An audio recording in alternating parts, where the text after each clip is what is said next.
major nodes. And we have different dominant regions for it. For the advanced logic, it's especially Taiwan with TSMC, and also South Korea. And for the major nodes, it's China. And the policymakers focus on AI chips, but the global economy focuses more on legacy chips that are used for power management, controls, and sensors.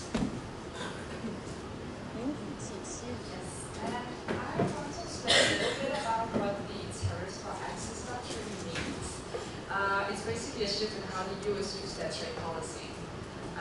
In the past, they had mainly used carrots, like rewards. So, for example, subsidies like the CHIPS Act that the US implemented is where the US government gives financial aid and also tax incentives to companies, so they are able to build semiconductor factories in the US, on the US soil, and also invest in advanced technology inside the United States. However, they also switched to a new approach, which is more a stick approach, where you like will help people, so there's not about rewards. So instead of rewards, they use threats of losing access to its market instead.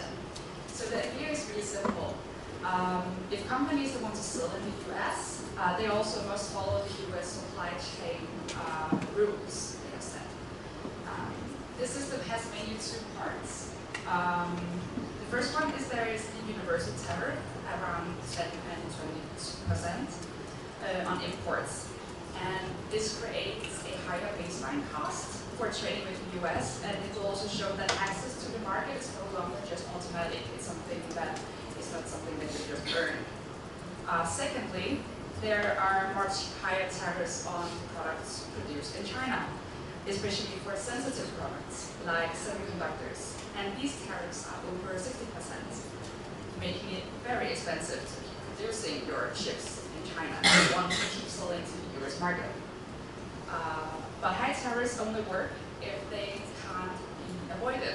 So in the past, companies, they would avoid these tariffs by doing final assembly in countries like Vietnam. And to stop this, the policy introduces a look-through rule. This means that tariffs are based on where the chip is produced and not where the chip is assembled. So, for example, a chip produced in China but assembled in Vietnam and then sold to the US market is still considered a Chinese product because it is produced in China, forcing companies to move the production out of China and into the US market.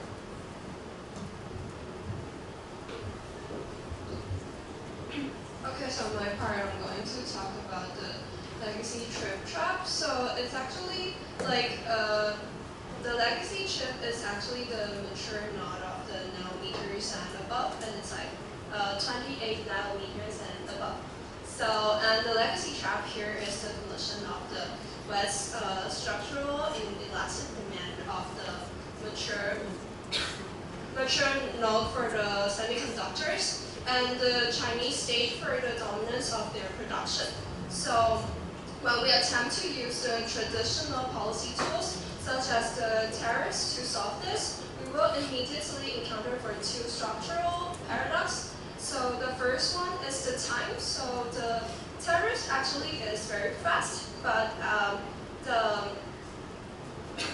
the new fab construction is actually very slow. So this creates a vulnerability window where punitive terms only like punish for the Western industry due to the lack of the alternative supply.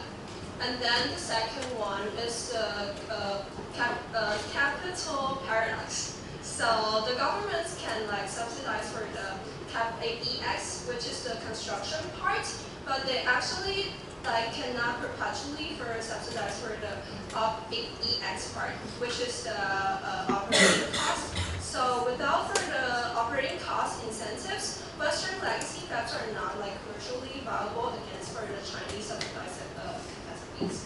So that acts as a test on the Western manufacturer.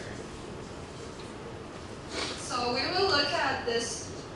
We will look at this case study, so it will be more clear to talk about.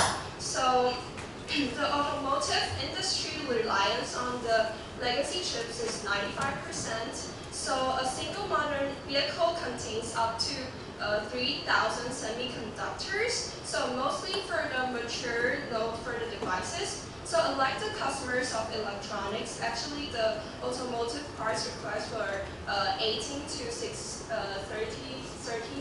months.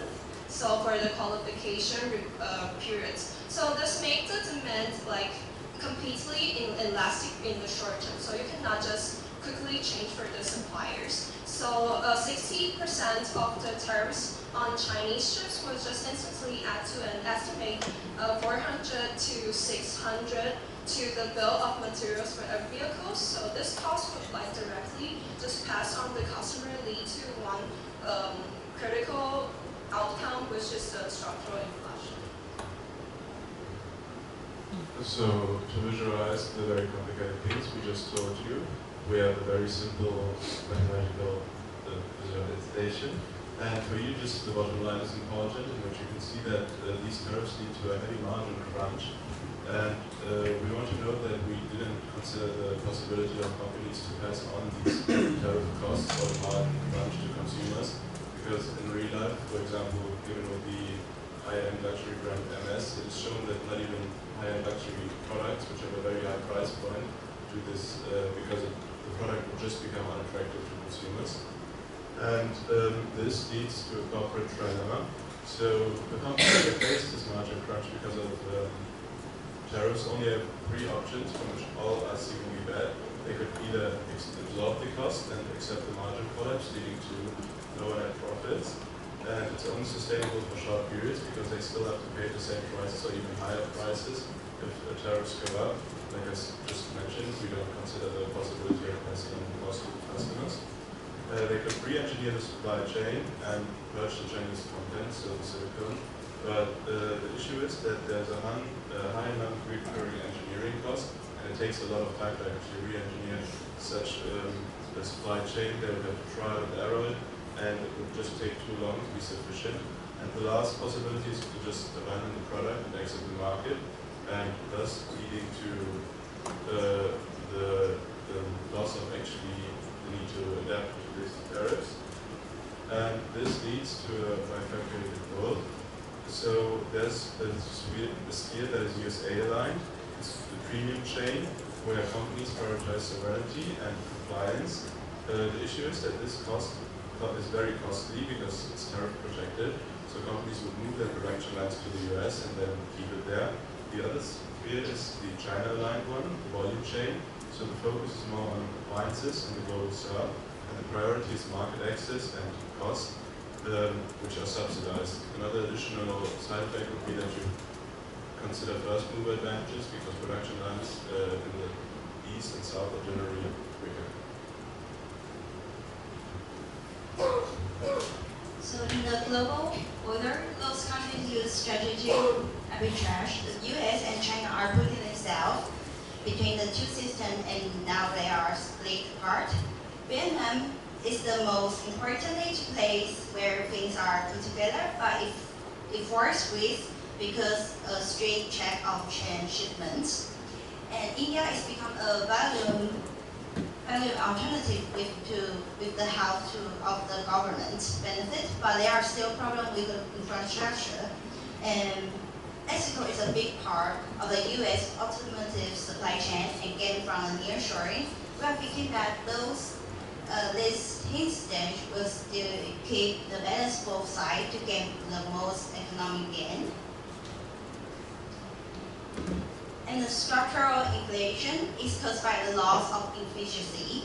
The people used to make a global supply chain lines as cheap and efficient as possible, but this way thinking is falling apart. Building a parallel supply lines is an example of doing the same thing twice, which greatly increased the cost around the world. Also, the green shift has to deal with higher prices because of the taxes on old chip. Because of this, it becomes more and more expensive to protect the supply line.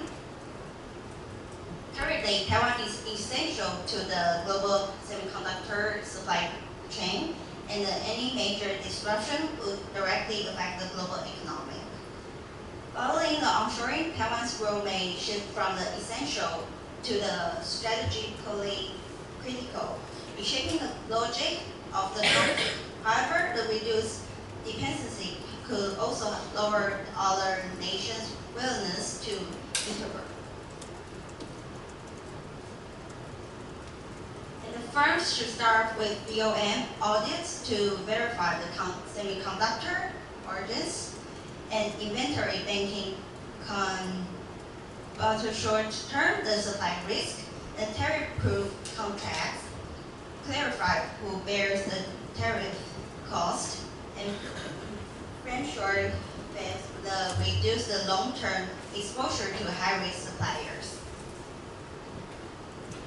So in conclusion, while advanced chips dominate attention, the global economy still relies heavily on the legacy semiconductor.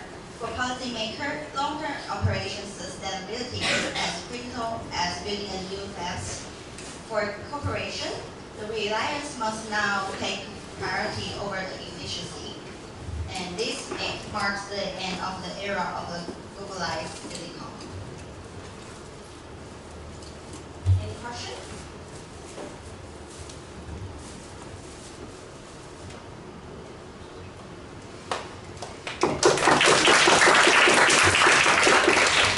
One question. You said that for one car there are like 3,000 chips on it. It's for like electric vehicles or for even traditional fuel. So they are using older versions of the chips. Yes.